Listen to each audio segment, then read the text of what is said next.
I was pretty slick by the end of the 10 months there.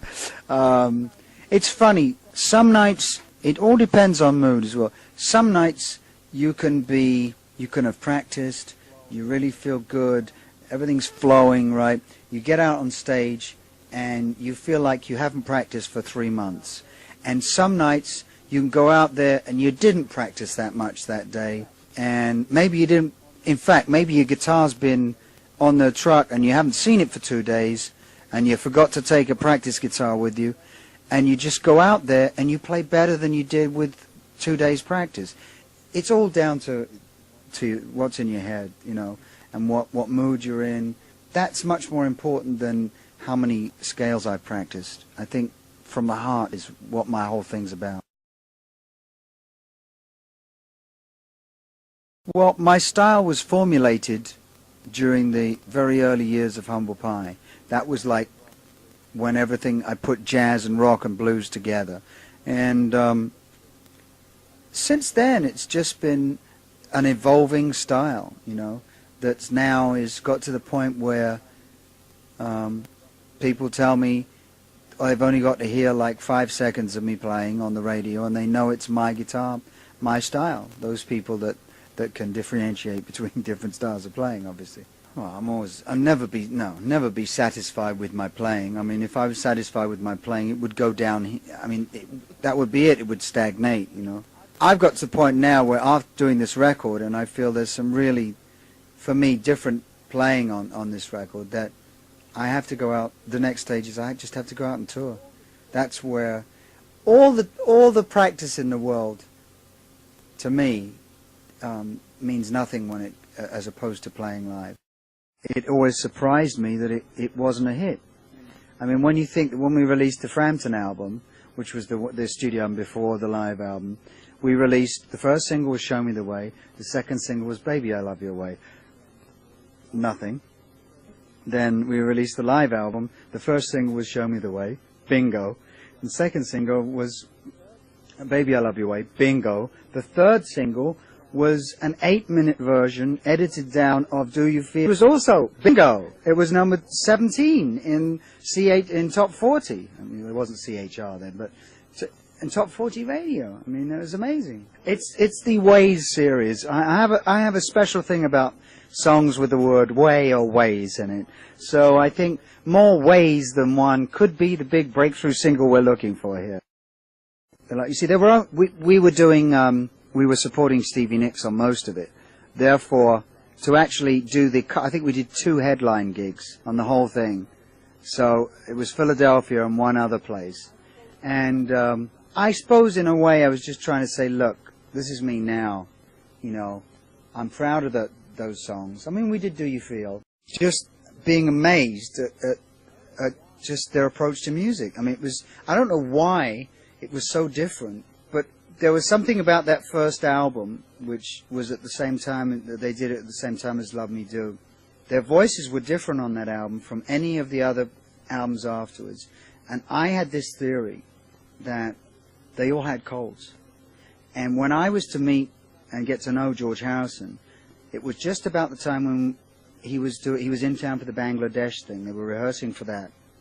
And I was sort of a standby guitarist for that as well, because they didn't know whether Eric was going to make it or not.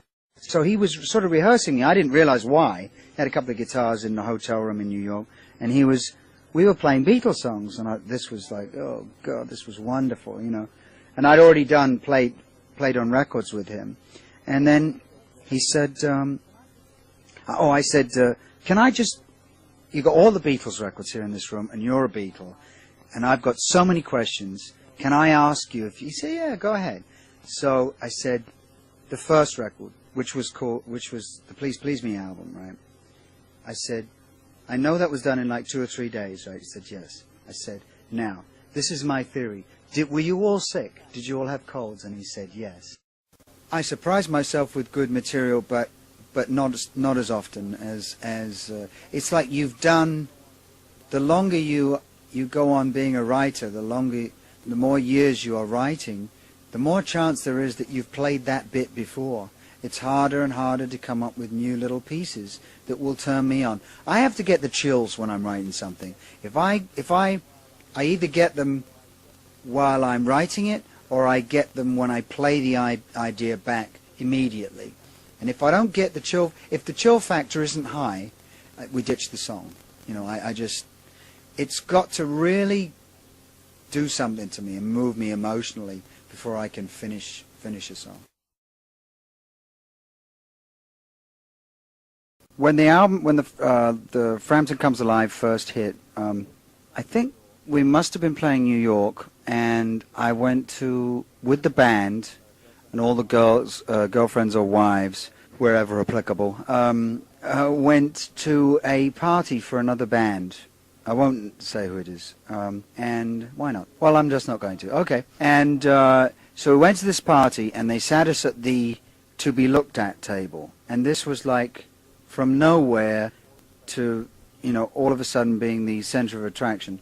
And we sat at this huge table, realizing that the whole club or restaurant, whatever it was looking at me, you know. And one of the bass player's wife turned around to me and said, "Peter, do you know that everyone, not just a few, but everyone in this building is looking at you?"